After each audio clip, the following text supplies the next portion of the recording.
trash. Well, all right, so we're waxing nostalgic here for a second. Everyday skills change over time, mostly due to new technologies.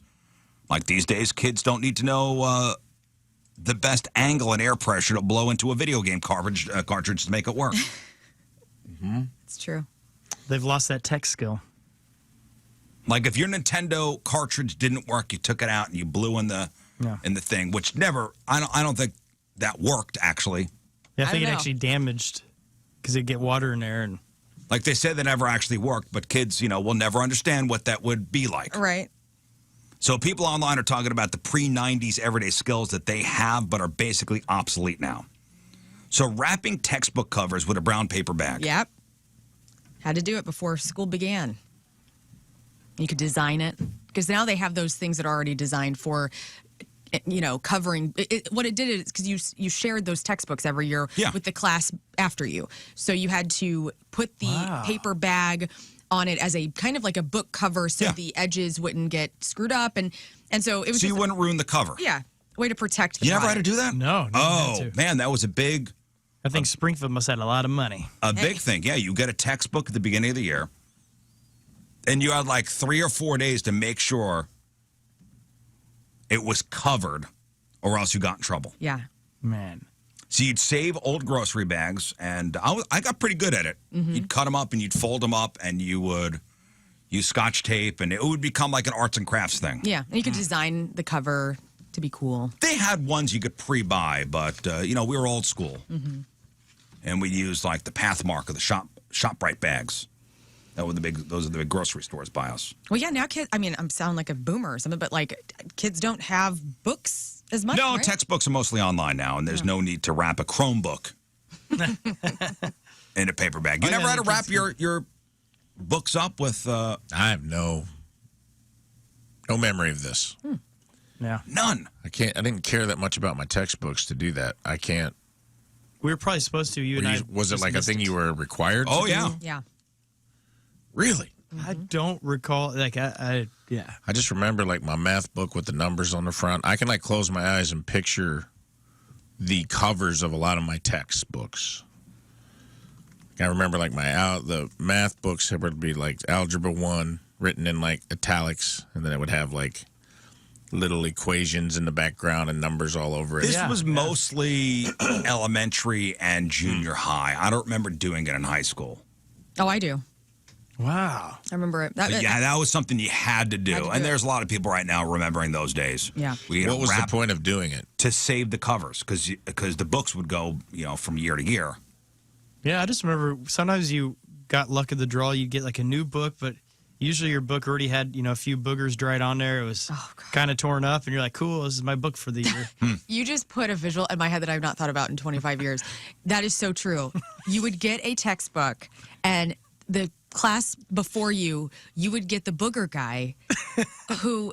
And there'd be ginders in there? He would put his booger in... The On a pages page. would stick together. Oh, my God. It was so gross. I used my pencil to always scrape them Yeah, off. me too. I was like, touch it. Oh. And then you knew who it was because remember how you had to fill out? Oh, you're right. Oh, you had to put your name. You had to put your name in the textbook. And so you'd look and I remember I'd look if there was like a hot person that had it the year before. I was like, yes, You like look that to see matters. who had the book before you because they had to put their name in the slot Yeah. in the back of the book at the front of the book. Right. And it was cool if you had like a popular kid's book from the year before. Oh, yeah. If you had a textbook that'd been in a hot girl's house. Yeah. Dang. Woo, Find a little note in there. It's good enough. Close Yeah. enough. Close enough. Basically that book, dating. baby. Basically dating. Yeah. Yeah. All right, these are pre-90s skills that are basically obsolete now. Honey, where's your world history book under your pillow? Don't worry about it. Get out of my room.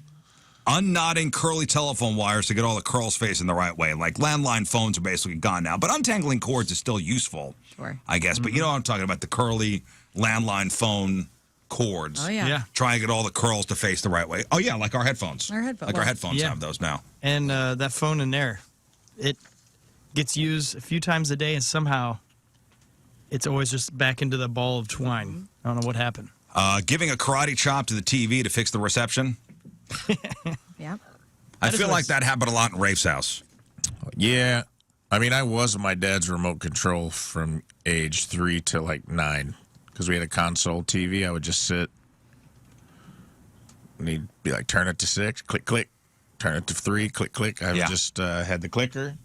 And then when the clicker fell off, we had some pliers or some vice grips that I just rotated. Yeah. But you ever have to karate chop the TV to get the... I had to, like, put my hand on... I remember having to, like, hold... I remember one time I had to stand there because I think they were trying to watch, like, the lottery numbers or something. And only when I had a hold of the antenna, the rabbit ears, would it come in. Yeah, we had rabbit ears. So I just stood there with my hand on them until they finished watching the broadcast. In my first apartment, we had rabbit ears. And we had so our first apartment was an old World War II brownstone building in Upper Manhattan, and the lead paint on the walls were probably so thick, and reception could not come in. So we had rabbit ears, and we had tinfoil on the rabbit ears. Yep. Run up the walls to get one channel. Channel 5 was Fox. Yep. The Fox channel. Out of my one channel. Cousins, they live out in the country, and so if I don't know why it would shift or whatever, but we would have to go up on the roof and move the antenna just a little bit to try to get something to come in. Yep. It's pretty awesome. Yeah, there were the fancy houses that had the big antennas on top that had a thing you rotate. Yeah. And if reception was off, you turn the dial and the antenna would rotate on I didn't top know of the anybody thing. had But that. my aunt and uncle had kids, so they were Get on the roof. Get up there. Get on the Climb roof. up there. Obsolete skills, remembering phone numbers. Yeah, I only got a few in this brain of mine, and one of them doesn't even exist anymore. Do you remember your phone number growing up? I remember my grandma's phone number. Do you remember your phone number growing up? No, I don't think so. You don't? Wow. I remember. Well, I Really? say that. I remember my mom's phone number in Columbia, the landline, and I think they still got it. Well, that's where you lived? Yeah, but that wasn't like early years. That was like 2000s. Yeah, I remember. I know mine. I can call it right now.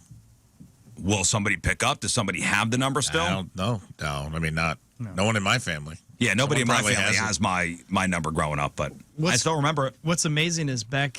Give them a call, it changed- 618-568-1738. Give them a call. See I'm who sure they answers. appreciate that. Let me know. 618 Is Rafe there? 568-1738. Ask for me. Yeah, back they changed the rules in like the early 2000s, but in Shelbina, through my childhood, you only had to use the last 4 numbers. Oh. So it was really easy to memorize numbers up there. You only have to use the last 4 numbers? Yeah, That's but how then many. they upgraded the system, so all of a sudden you had to use 7. But Dang. What? yeah, I it never was heard awesome. of that. You only use Yeah. 4 numbers in Yeah. Shelbina? There's not many people. A lot of there. people there. Damn. That sounds like a phrase a magician uses. Kind of. Shelbina? Yeah, like be like, Shelbina. and I put the rabbit in the hat and Shelbina. I remember, so like the the 3 digits for West Frankfurt, it was 937. So it was like 618-937 and then the last 4, whoever. And then I remember whenever they brought in it was 932. So 618-932 and then the last 4. And I was like, that is bizarre. Like I didn't realize that's something that happened. Obsolete skill, the ability to make and count out change for a purchase. That's even an expiring skill for cashiers. So like one person on this thread joked the total was $9.91. They gave the cashier $10.01. And they say, you think you handed them a live grenade. Because they were like, Yeah, I've had that happen. oh my God. Right. I don't know what to do here. Yeah. I don't know what to Start do doing here. that again. I've I had haven't that done that happen. in years. I've had it happen where something was just like 1710, and I gave them a 20, and then I'm like, hey, I think I have a dime after they popped the register, after they typed it in. Yeah. I'm like, Now they're going to do dime. head math. Oh boy. And I've watched them just look around like, I have to get my manager. This whole transaction has changed. And I'm just like, I'd explode. you just give me $3. I Right. promise it'll come out. Like, yeah, but I put in 20. You gave me 2010. I go, yeah. But instead It's of giving me all gonna 90 equal out at cents, the you end. Just Yeah. give me I promise It's you the all math. going to, yeah, when they count the drawer at the end of the day, it's all going to equal out, my friend. Yeah. Don't worry about it. Didn't you feel brilliant though whenever you learned how to actually count money back correctly? Sure. You're like, man, I don't Sure. screw up anymore. Writing in cursive. I guess they don't teach cursive in school. Yeah, that was Writing in cursive and reading it. Yeah, that is wild that because it's so quick. It's just weird that we're getting rid of that. Using the Dewey Decimal System at a library, gone. Well, didn't we learn that the Dewey Decimal System is racist now? I don't know about that. No. Yeah. I don't know. Something I don't know that, about because the way it categorizes it, it's really interesting. So I don't they're know not. about that. I think they're getting rid of that completely. But they don't use that in school anymore, I believe. Well, you know what? To me, I hated the Dewey Decimal System. Like, I still don't understand it to this day. It's something I just never used. So that's a win for the young people. To be honest, they don't. That's just something kind of useless. Just go to the library, look it up. Is this book here? Okay, great. It's in aisle 4. Great. Yeah. How about developing and processing photographic film and enlarging prints in a darkroom? I never do that. Did you? You knew how to do that? I knew how to do it. That's so I went to cool. journalism camp because I was a big nerd in school, still am, and it was the coolest, man. Going in the dark room and all the different, like the developer solution, and you had it was red, and you. It was so cool to mess up too, and to realize how that process is just such a fragile, beautiful, interesting process. Yeah. You go in the darkroom. I had a class like that, and it's got the three tubs, and then you hang the pictures up to dry. Yeah. Yeah. And you always wonder why your neighbor's in front of their window all the time. Now, and by the way, we've of course gained a lot of skills. Sure. We don't use some of this stuff now, but we've gained a lot of skills. I mean, 30 years ago, it would have been a lot harder for you to arrange for a stranger to pick you up in their Subaru and give you a ride home from a bar. But now, thank you, Uber. Yeah. Thank you, Lyft. You used to have to put your leg out. Now most people can do that within minutes without even talking to anybody. So I think the trade-offs are okay. The biggest trade-off is we don't, and I know a lot of people love the romance of looking at an old map and trying to figure out where you're going, but man, a GPS to me is one of the coolest inventions of all time. Like the fact that I don't have to print out a Yahoo map from Of course. 2001 anymore is so cool. Listen, everybody could wax nostalgic about yesteryear and go, man, my little phone book or having to be attached to the kitchen phone Did with you guys the 30-foot cord. It's better now. Did you guys a have lot that better on your now. phone book where you would write, like you see your mom or somebody would write all these people's names down that are already in the phone book, but they put them in the front? Yeah. Like, Like your Debbie. favorites? Yeah, I don't know. Yeah, just random. You just see random phone numbers with a name next to it. And you're like, they're in this thing already. I think we don't need this. I don't remember that, but I remember when somebody died, my mom would just put a line through. Wow. Whoa. Bye. Just rip their page. Bah. Out of the phone book. Don't need this number anymore. You know what? Okay. So I remember in the 90s because I loved going to the video store, and was just a movie kid.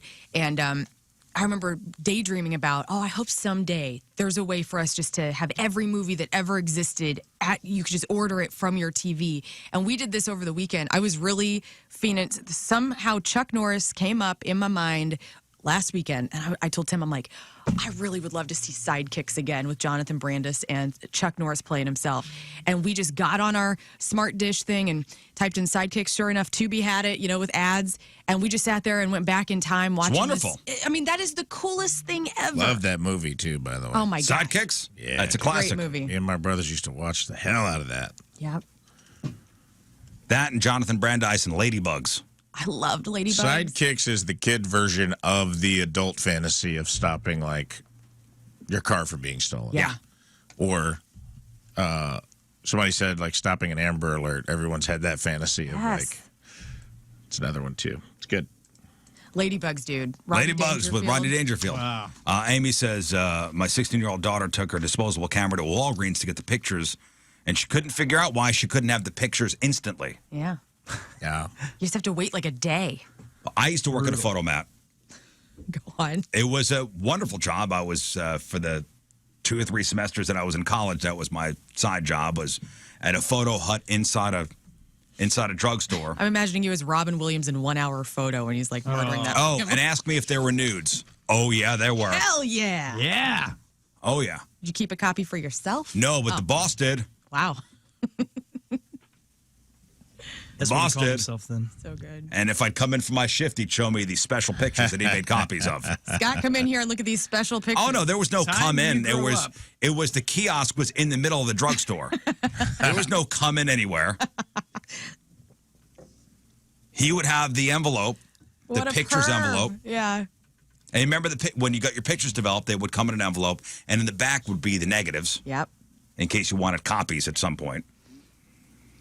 And as somebody who worked at the photo hut, you would have to look at every picture for color correction. So if you had a color correct, and you'd have to thumb through the pictures. How's this areola look? Do you think it's is it blurry? Yeah, we'll print it again. And every once in a while, you got lucky enough to grab the roll of film that had naughty pictures. Mom and Dad's going on vacation. Mm-hmm. Dad's going to take some photos of Ma. Yeah, and there were pictures with like the family pictures. Right. I know, because you wouldn't take all the pictures at the same time. So it'd be like a month worth of photos on a roll of film. Yeah, you'd see, it'd come with, how many pictures were normally on a roll of film? 28. Yeah, 25 pictures. Yeah. 5 would be nudes and the rest would be vacation pics. I love going through my dad and mom's old photos because I have all of them at my house and looking in the background of photos. There's so many people doing drugs in the background of the photos. And I always thought, like, if you took a photo of somebody, like, smoking a joint, that you could go to jail. Like, I always thought, like, the photo people would, like, call it in.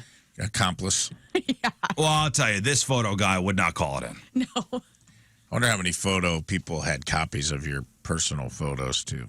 Right. Ooh. Anytime you went and had stuff developed and then anything risque was on it.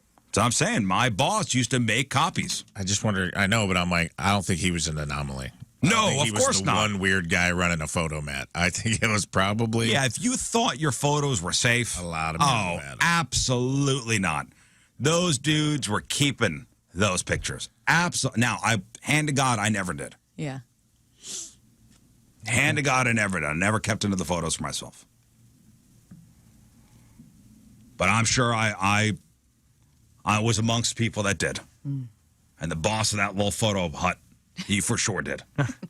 I just remember that 70s show because Ashton worked at the photo place, and it just seemed like such a fun job as well. Yeah. It was like a record. It's like one of those fun jobs, like record store, movie store. No, it was not fun. I'll tell you that. Sorry. Oh. It wasn't great because well? there were chances of you ruining people's pictures. There were no digital copies. Like, if accidentally you exposed the negatives to light, it would erase things. So did you have a dark room? You had to go back into like a little dark area? No, there was a box. So if somebody would hand in a disposable camera, you'd have to take apart the disposable camera to get to the film. Yes. So you'd put your hands in a box and kind of open it up in the dark. Kids are going, what? Yeah, that was the thing that happened. That's so cool. That was the thing that happened. But again, I'm okay with modern technology. I don't need to go back to some of that. Hey, digital pictures, instant, no film. I want there to be a theme park that's it's an era's theme park. So if you want to go back into the 70s, you walk in, the bar is set in the 70s. There's every type of thing you could have experienced, 80s, 90s. I would go back to the 90s in a heartbeat just for like the simplicity of things, the music, the style, the classroom kind of setup, the photo development. Era's theme park. Let's open one of those too. All right. We'll try and get a Taco John's off the ground first. Let's work on that. Yeah, we got to keep things in perspective. Taco John's first, and then Taco John's first. Then follows. we'll start talking about the theme park. We're getting a lot of emails from last week's E-Memoriam sponsor, Donnie L. This morning. He's on a tear, trying to poor shame me. He says, unless you grew up drinking sugar water, having eaten cheese mayonnaise sandwiches, shared a space heater with cockroaches in the winter, you weren't poor. Your parents not buying you what you want isn't poor, bud. It costs a lot of money to feed a fat kid, LOL. Well, guess what, Danielle? I wasn't a fat kid. And I ate all those things. Don't try to porn shame me, you human turd. Okay? You don't get to just say whatever you want to say. The whole point of the story was you get hand-me-downs when you're poor. Don't try to outpour me, bro. Right. I had to hang blankets in the trailer, and we all slept in the living room in the winters. It was so cold. Sorry that I grew up and got some money, and you still don't have any. Oh. Yeah. You got him. Here we go. Roasted. 7. You got him. Damn, dude. That's just a preview of the memoriam today.